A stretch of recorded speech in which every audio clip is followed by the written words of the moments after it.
بسم اللہ الرحمن الرحیم اللہم صلی علی محمد وعلی آل محمد کما صلیت علی ابراہیم وعلی آل ابراہیم انکا حمید مجید اللہم بارک علی محمد وعلی آل محمد کما بارکت علی ابراہیم وعلى آل ابراہیم انکا حمید مجید۔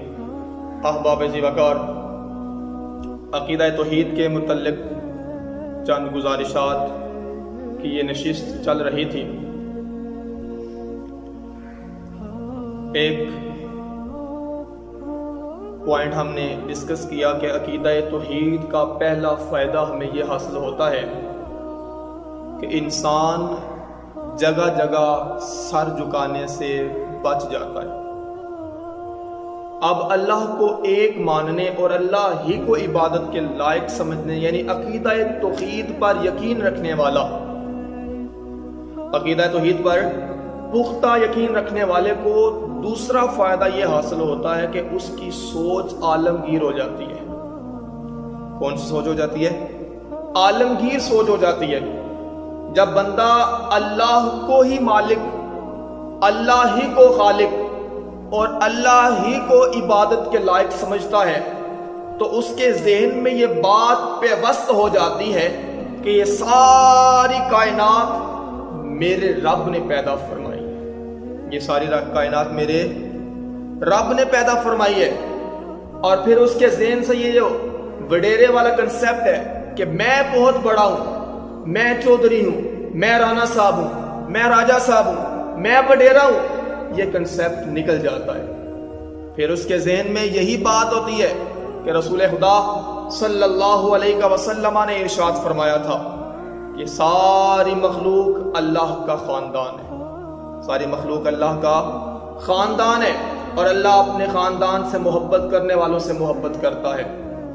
احباب ذی وقار، پھر اس کے ذہن میں کوئی اجمی نہیں، کوئی عربی نہیں، کوئی کالا، کوئی گورا، کوئی بڑا، کوئی چھوٹا نہیں رہتا۔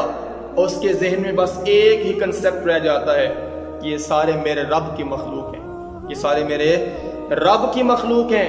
ایک ہی صف میں کھڑے ہو گئے محمود و ایاز، ایک ہی صف میں کھڑے ہو گئے محمود و ایاز، نہ کوئی بندہ رہا نہ کوئی بندہ نواز۔ جب بندہ رب تعالیٰ کو الہ مان لیتا ہے تو پھر اس کے ذہن سے یہ سارے اونچائی والے یا برادری والے سارے کنسیپٹ نکل جاتے ہیں۔ پھر بندہ اپنے آپ کو رب تعالیٰ کی مخلوق سمجھ کے رب تعالیٰ کی دوسری مخلوق سے محبت کرنے لگ جاتا ہے۔ سلطان محمود غزنوی، آپ کے والد محترم، آپ بیان فرماتے ہیں کہ میں بادشاہ نہیں تھا، شروع کی بات سنا رہے ہیں کہ میں بادشاہ نہیں تھا، عام انسان تھا، لیکن شکار کا بڑا شوقین تھا۔ فرماتے ہیں کہ میں شکار کے لیے جنگل نکلا، سارا دن پھر کے کوئی شکار ہاتھ نہ آیا۔ اب کہتے ہیں کہ شام کا وقت قریب تھا، ذہن میں یہ خیال پیدا ہوا کہ کہیں شکار ڈھونڈتے ڈھونڈتے جنگل میں شام نہ ہو جائے۔ شام ہو گئی، اندھیرے میں راستہ نہیں پہچان سکوں گا، راستہ بھٹک جاؤں گا تو کہیں ایسا نہ ہو کہ جنگل کے درندے مجھے نقصان پہنچائیں۔ اب فرماتے ہیں کہ میں اس غرض سے واپس جانے لگا کہ اچانک ایک ہرنی کا بچہ میرے سامنے آ گیا۔ اب فرماتے ہیں کہ میں نے اللہ کا شکر ادا کیا کہ شکار ملا ہے۔ میں نے ہرنی کا بچہ اٹھایا، گھوڑے کی پشت پہ رکھا اور پھر اس غرض سے کہ جنگل میں شام نہ ہو جائے میں نے گھوڑے کو سر پر دوڑایا، بڑا تیز بھگا کر میں گھوڑے کو جنگل سے باہر لے کے آیا۔ الحمدللہ، کہتے کہ الحمدللہ، اللہ کا شکر ہے کہ شام کا اندھیرا غالب آنے سے پہلے میں جنگل سے باہر آ چکا تھا۔ آپ فرماتے ہیں کہ سستانے کے لیے، چونکہ میں گھوڑا بڑی تیز دوڑا کے لایا تھا، اس لیے ذرا ریسٹ کرنے کے لیے میں نے گھوڑا رکایا، روک کے گھوڑا میں ذرا آرام کرنے لگا۔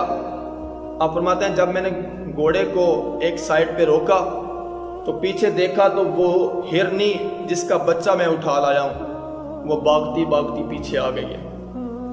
وہ میرے پیچھے کھڑی ہے، ہانف رہی ہے، کانپ رہی ہے، سانس پھولا ہوا ہے، للچائی ہوئی نظروں کے ساتھ مجھے دیکھ رہی ہے.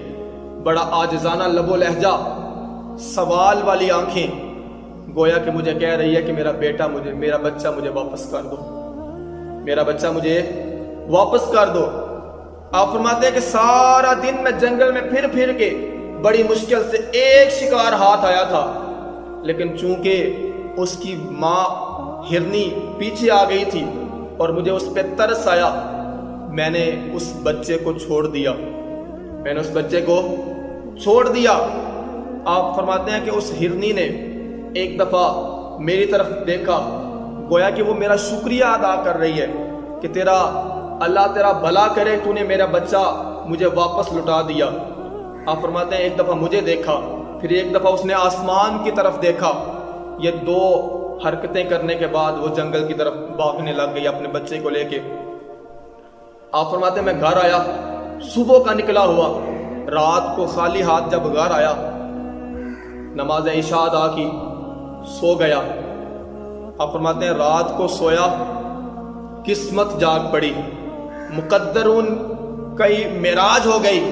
محبوب کریم علیہ الصلوۃ والسلام خواب میں جلوہ فرما ہوئے، خواب میں تشریف لائے محبوب کریم علیہ الصلوۃ والسلام، آپ کی زیارت سے مشرف ہوا. خواب میں آقا کریم علیہ الصلوۃ والسلام نے ارشاد فرمایا کہ تو نے آج اللہ کی مخلوق پر رحم کیا ہے، تیرے اس عمل سے تیرا رب تجھ پہ بڑا راضی ہو گیا ہے، تیرے اس عمل سے تیرا رب تجھ پر بڑا راضی ہوا ہے.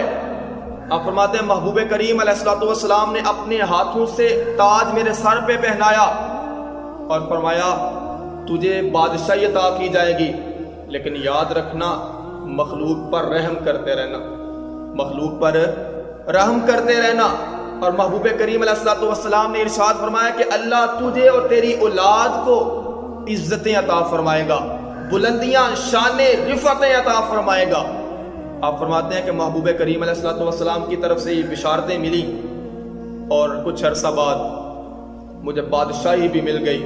احباب ذوالفقار، بات سنانے کا مقصد یہ ہے کہ جب بندہ عقیدہ توحید پر پختہ ہوتا ہے تو اس کی سوچ عالمگیر ہو جاتی ہے، پھر وہ کسی چونٹی کو بھی نقصان پہنچانے سے گریز کرتا ہے، وہ کسی چونٹی کو بھی بغیر وجہ کے نقصان پہنچانا پسند نہیں کرتا، کیونکہ وہ سوچتا ہے کہ یہ بھی میرے رب کی مخلوق ہے، بے شک چونٹی ہے، بے شک یہ کیڑا مکوڑا ہے، بے شک یہ کتا ہے، لیکن میرے رب کی مخلوق ہے، میرے رب کی مخلوق ہے.